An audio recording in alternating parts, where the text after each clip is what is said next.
Добро вечер, Сокот.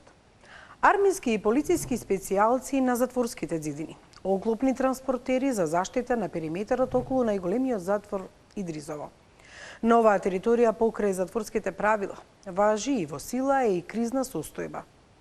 Поради безбедносни причини и недостаток на затворска полиција, државата лани воведе кризна состојба во затворот Идризово и испрати засилување од војска и полиција. Безбедносниот ризик беше од повеќе затвореници кои се организираа во групи и ги малтретираа другите осуденици, но и се закануваа на затворските чувари. На 17 вработени во затворскиот систем, меѓу кои и на директорот и заменик директорот на Идризово, им беа запалени приватните автомобили пред нивните домови. Имаше обид со разместување на ризични затвореници да се подобри состојбата во Идризово, но во време на техничката влада, посебно кризно тело, ги трансферираше затворениците од Идризово во други затвори. Но тие одлуки се со строго доверлив карактер. Кото открива дека по првичните одлуки, владата без мислење на клучните луѓе одлучувала да ги врати назад во Идризово ризичните затвореници. На тој начин продолжува и кризната состојба во Идризово. Таму беше Миомир Серафиновиќ.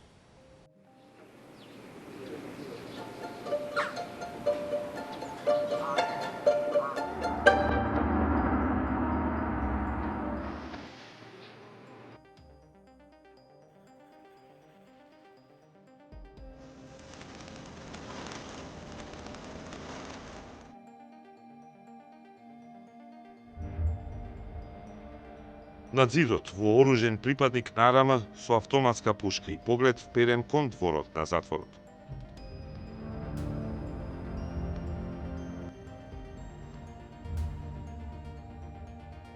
Во атарот на Идризово, на затворот Идризово и оклопен транспортер со вооружен војник. Десетици припадници на полициската единица за брзо распоредување со Хермелин беа веднаш до затворските ѕидини. Нова стража од единици составени од професионални војници и полицајци е околу затворот, затоа што 16 месеци, од лани во јуни, трае кризната состојба прогласена на територијата на најголемиот затвор во Македонија, поради безбедносни ризици.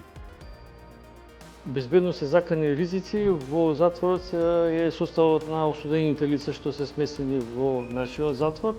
Тоа се висината на казната, имаме околу 50 на доживотни, и имаме други осудени лица кои се со потешки казни. Согледувајќи го тоа и бројот на извршители од затворската полиција кои треба да го обезбедува затворот е на минимум, односно на некоја бројка која за некој тековно работење, и поради тоа се ангажирани и војската и полицијата. Но во она што се случувало во затворот Идризово и што било оценето како закана по безбедноста на чуварите, како и на осудениците, станало и тема на посебно тело формирано од владата поради кризната состојба. Состојбата кулминирала оваа пролет, среде изборни активности и среде мандат на техничка влада. Директорот на Идризово, која преживеа промената на власта, објаснува дека биле забележани групирања на затвореници, издвојувања на нивни лидери и серија кривични дела врз други осуденици.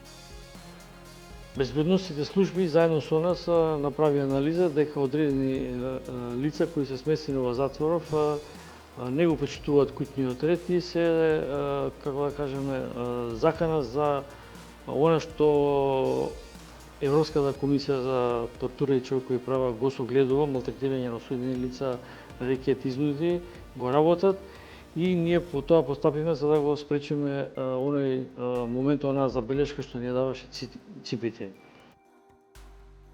Јовановски е исто така член на тој владин комитет за кризната состојба во Идризово, но најголем дел од информациите за одлуките на тоа тело се строго доверливи. Но тајните, скриени зад затворските капи, не може вечно да останат скриени. Според сознанија на КОТ, на почетокот на годината и со приближувањето на изборите, состојбата меѓу затворениците се влошувала. Имало тепачки, физички напади, па дури и сериозни закани кон затворски чувари, односно припадници на затворската полиција.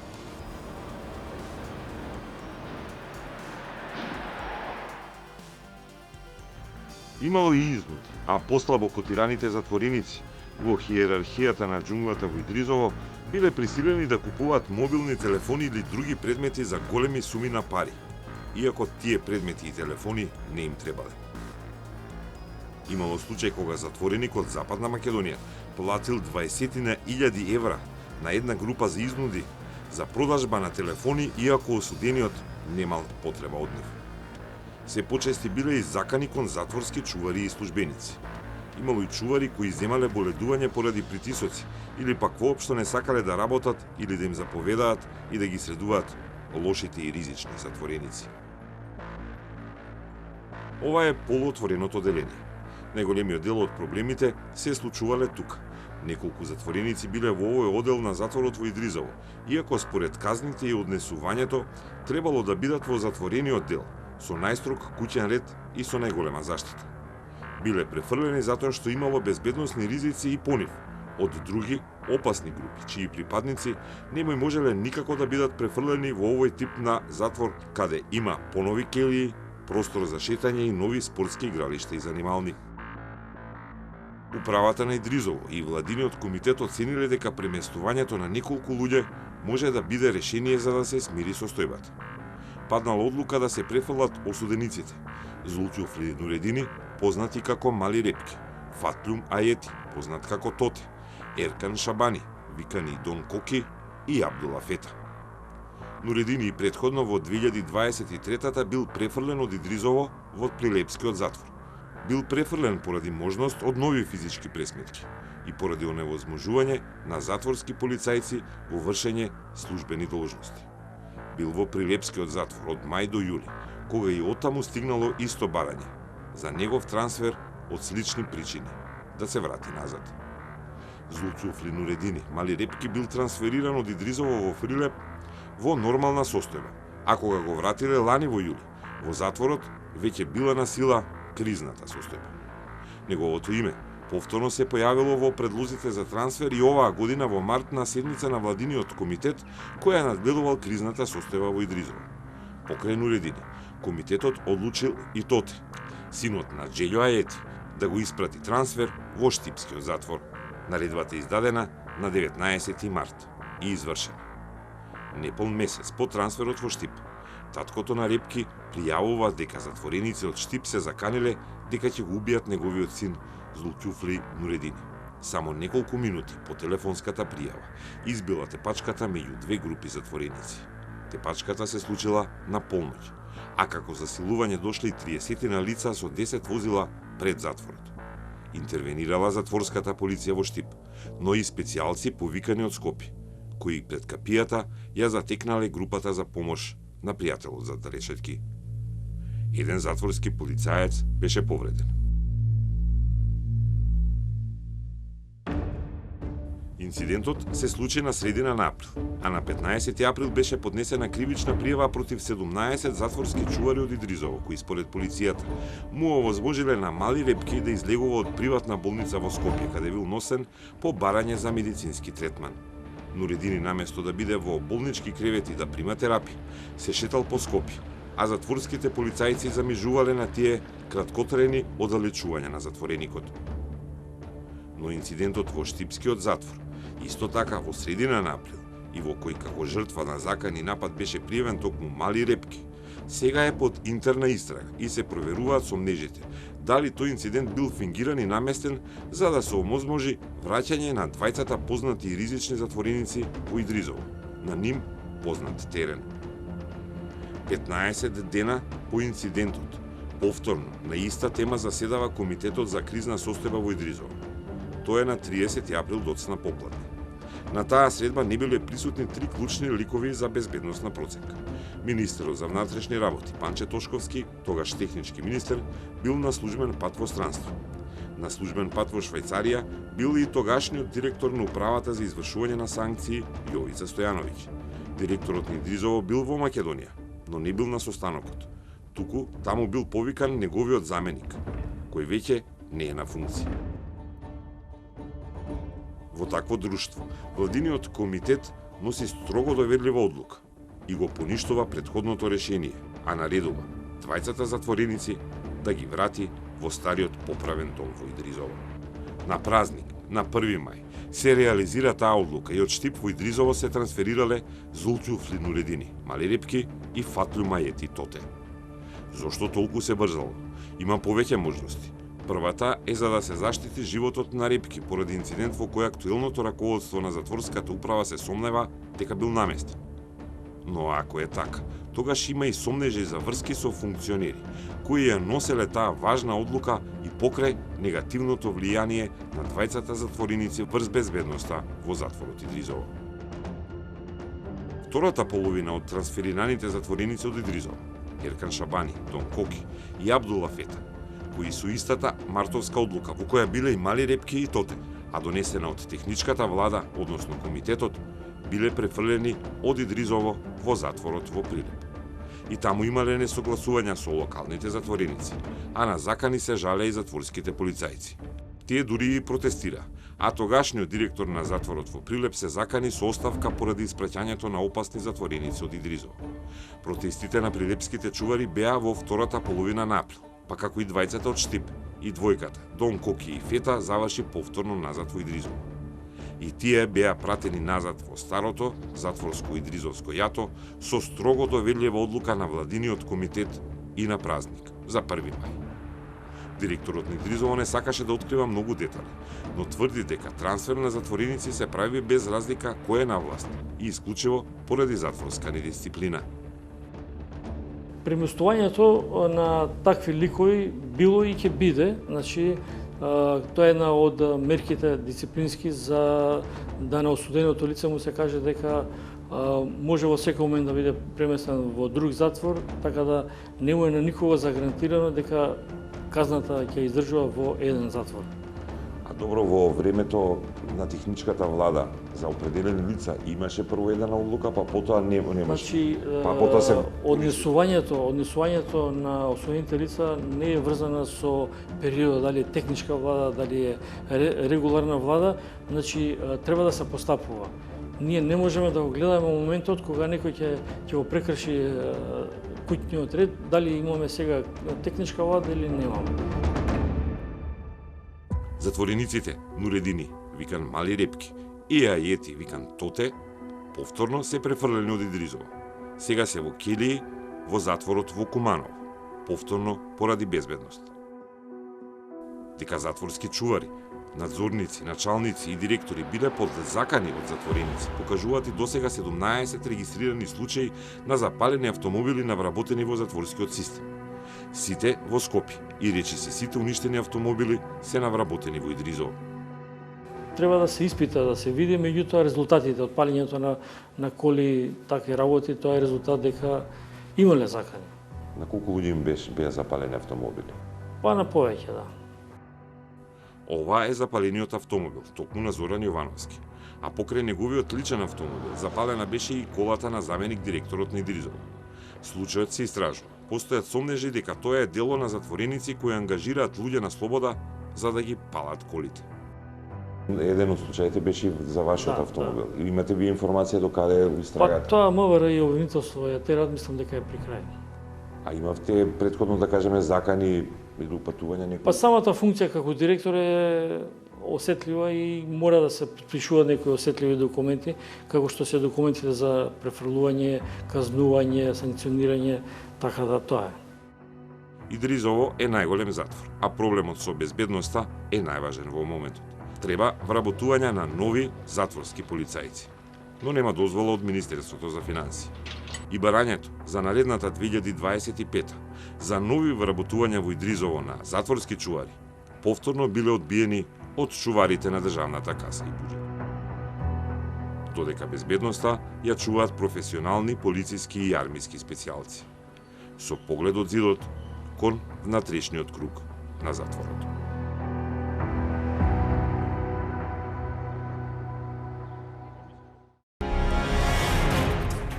Она што требаше да биде проект за работа и рехабилитација на затвореници се претворил во приватен бизнис.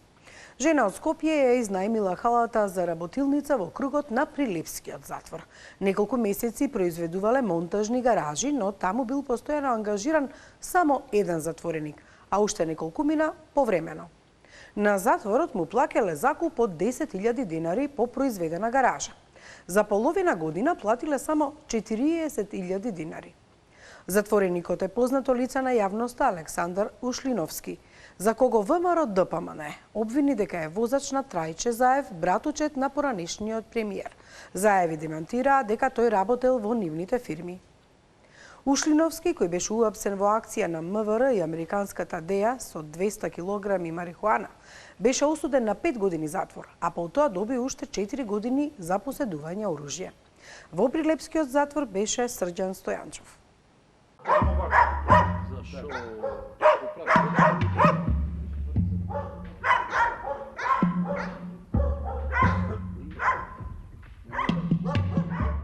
Додека се чека почнување со работа на браварската работилница во Прилепскиот затвор, која е дел од проектот за учење занаети заради полесна реинтеграција и ресоциализација на осудениците, познат затвореник го користел објектот кој е во кругот на затворот за да си тера бизнис.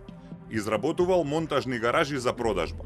Според договорот со затворската управа за користење на халата, затворот добивал по 10.000 денари од изработена гаража. Новото раководство го раскинало договорот зашто смета дека тоа се малку пари. Затворската работилница требала да почне со работа од почетокот на годинава, но опремата доцни па се уште не е ставена во функција. И во тој период затворот склучил договор со физичко лице да се изработуваат монтажни гаражи современи во рамките на работилницата, односно во внатрешноста на работилницата. Сметам дека има економска неоправданост од изработена гаража затворот да добива 10.000 денари, заради тоа што денес во Македонија пазарот на трудот, знаеме, и просечните плати движат околу 30.000 денари, а биле ангажирани по 2, по 3, некогаш и повеќе осудени лица во изработка на една гаража. Дополнително се прават и режимски трошоци како трошоци за струја. Тие се наши штитеници за кои се трошат дополнителни средства за нивна исхрана, за нивен престој во затворот, и од тие причини сметав дека соработката треба да биде прекината. Повеќе затвореници работеле, најмногу едно осудено лице Ушлиновски било ангажирано во изработката на гаражите. Поранешниот директор, во чие време бил склучен договорот, не се согласува со квалификацијата терање бизнис. Вели дека е горд на овој проект зашто смислата на затворскиот систем е токму ресоциализација, стекнување на вештини и реинтеграција на осудените во општеството. Ја не гледам каде гледате дека има бизнис, извинете, но морам вака да напоменам. Целта на управата беше да се поттикни осудените лица да се ангажираат во браварската работилница, беа обезбедени одредени средства работни за да може да се работи и подолг период назад со ангажирањето работно на поголема бројка на осудени лица, корисно му врви времето и сепак и тоа е деловен процес за кој што беше наменет и браварската работилница. Да работи за производ кој што е од ограничен карактер во смисла на количина. Цел беше и на управата во консултации на сите ангажирани во затворот и инволвирани во тој процес, нешто да се работи, да се поттикне и да се промовира самата идеја на тој начин за браварската работилница. Значи, затворот, ова ситуација не изгуби ништо, средствата кои што ги доби се тие, целокупните репроматеријали за изработка на гаражите беа од нарачувачот, така да не гледам зошто каде штетата на затворскиот затворот Прилеп. Жената што го склучила договорот за код вели дека воопшто не се работи за никаков бизнис, туку за овозможување осудениците да се занимаваат со нешто корисно. Работилницата не е закупена, туку со затворот имале склучено договор за извршување браварски услуги од кои е во загуба. Платила за изработка на 4 гаражи, но направени се само 3 кои не се готови и не се уште продадени.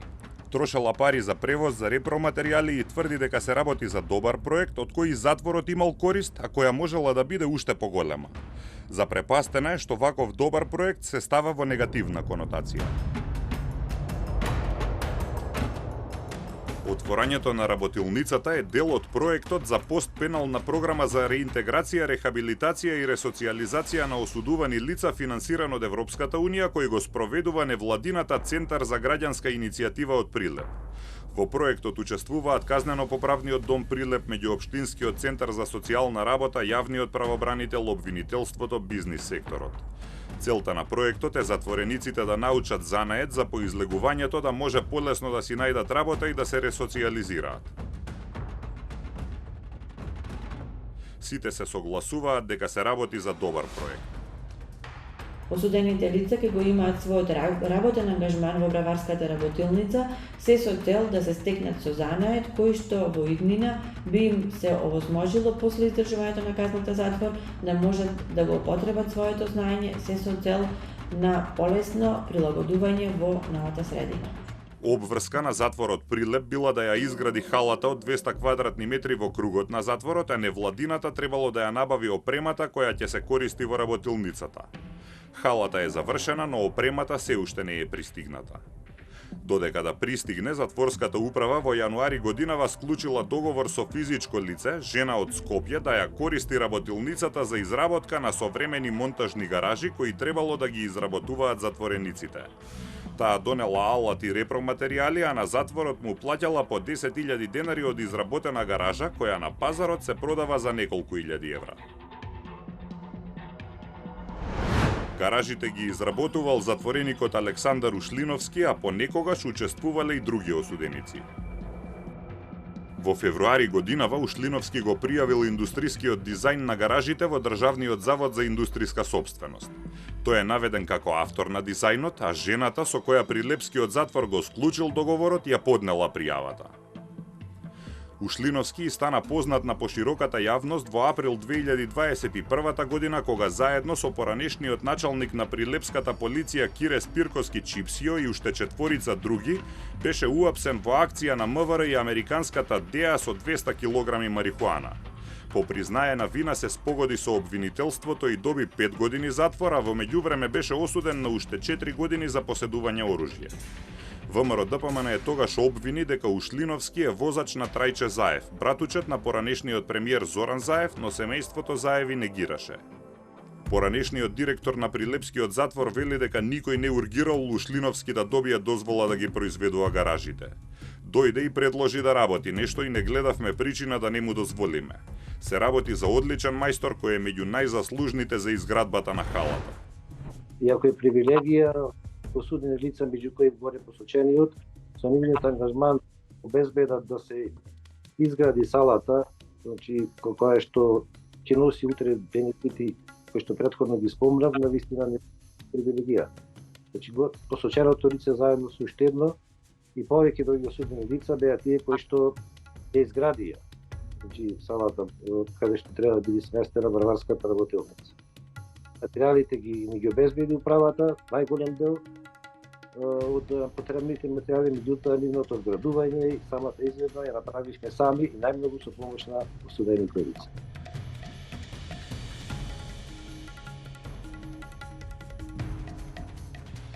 Три месеци откако беше уапсен во случајот со марихуаната, Ушлиновски доби 4 години затвор за поседување оружје кое му било фатено во 2015-та.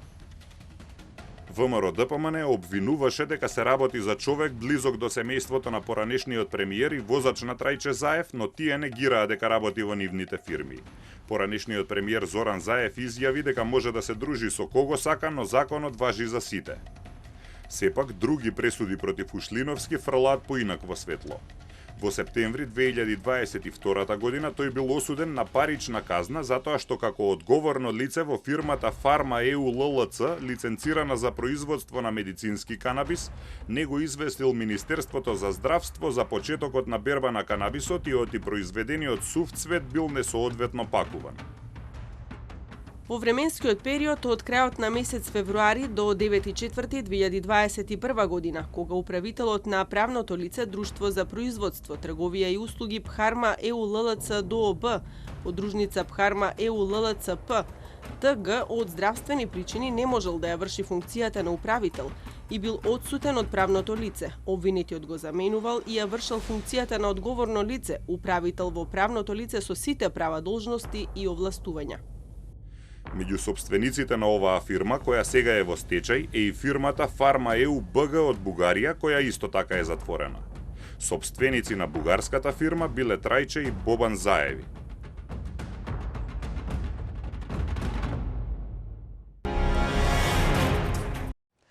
Македонските затвори се преполни и нема место, условите би се смениле доколку се изградат планираните нови згради во Идризово, но градбата е неизвестна. Формирана е специјална единица која има задача да се справи со најкритичните затвореници кои се одомакиниле и создале своји правила во затворите. Ке се спроведели ред, како и да им се намали мокта на бандите кои оперираа во Скопје, а сега сакаат да имаат превласт и во затворите. Зошто веднаш постапувањето на функцијата новиот директор на управата за санкции Александар Пандов го искористи правото да им даде прекин на казната на браќата, како што ги нарече, осудените за настаните од 27 април. Со Пандов разговараше Марија Митевска. Господине Пандов, воведовте нова интервентна единица во затворите. Зошто беше потребна ваква единица и ќе се спроведели ред кај затворениците со големо криминално досие и од висок ризик? Она што го јас наследив кога дојдов на функцијата веде директор на управата за извршување санкции е да имавме ние одреден број на затворени лица кои што во буквална смисла на зборот беа помокни од затворите, помокни беа од државата, а она што е најопасното за нас, има направено страв кај затворската полиција. Се соочувавме со ситуација да нашата македонска затворска полиција не сака да воопшто влегува во келиите на одреден број на такви затворени лица. Сега, овие дечки кои што се во интервентната единица немаат страв и тие се тие лица кои што сега ги обезбедуваат, ги чуваат ваквиве затвореници кои што реално представува огромен проблем. Како пример ќе ви дадам. Имено ние имавме едно затворено лице кое што се наоѓаше во полуотвореното оделение во затворот Идризово. 60 празни кревети имавме и куп на барања на останатите кои што се наоѓаа во полуотвореното оделение во Идризово да се преместат, да напуштат од таму. Зошто? Затоа што беа под постројана закана, не само закана, беа малтретирани, тепани, беа рекетирани, под изнуда беа од тоа затворено лице. Сега тоа затворено лице е преместено во друг затвор и едноставно неговата моќ е нула сега. Не може тоа да го прави и нема да може во иднина тоа да го прави. И не се работи само за едно, има повеќе такви.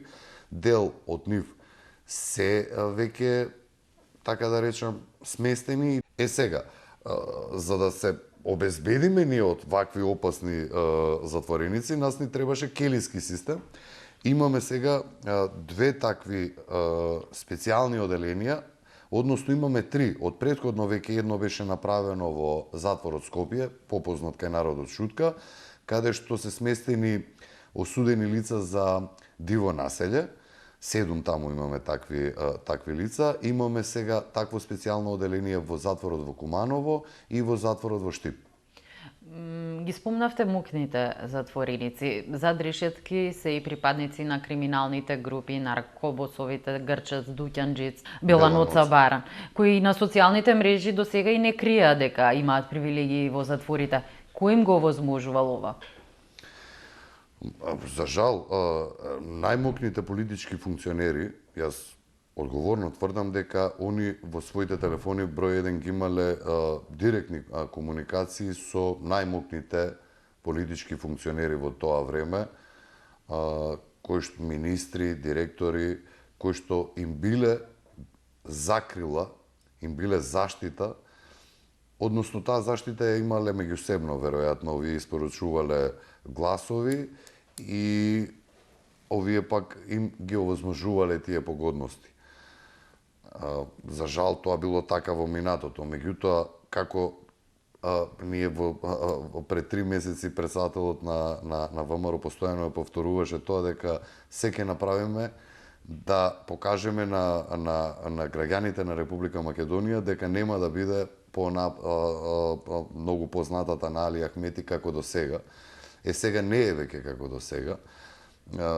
Они може би и да се обиделе да стапат во контакт со некој од, така да речем, засегнатите кои што сме сега во затворскиот систем, тоа е пред се, мојата маленкост, меѓутоа и министерот за правда Игор Филков или председателот на владата Христијан Мицкоски, меѓутоа тоа им е неуспешно и јас ве уверувам дека не постои начин, не закана, не уцена, не знам што да прават, тоа единствено мене да ме убијат, така можат само да ме спречат, да ние тие луѓе не им покажеме дека државата Македонија е помокне од нив и тоа е едниот дел. Има и втор дел, за жал, и во тоа сум исто така сигурен дека одредени лица кои што се вработени во затворскиот систем, пред се затворски полицајци, мал број, меѓутоа ги има такви, и луѓе од ресоциализација кои што им имаат помагано на тие лица да се чувствуваат така како до сега, како што се чувствувале. Сега тоа не е така, а ве уверувам дека ќе направиме се да ние бидеме налик на една европска држава која што има современ затворски систем, ќе направиме се не само околу овие лица, кон сите останати, оние што се коректни затвореници, да ги имаат сите погодности и оние кои што не се коректни затвореници да им покажеме дека посилна е државата од нив едноставно. Ги споменавте и затворските полицајци. Сега имаме случај кога е покрената кривична пријава за 6 затворски полицајци бидејќи овозможиле бегство на 7 затвореници.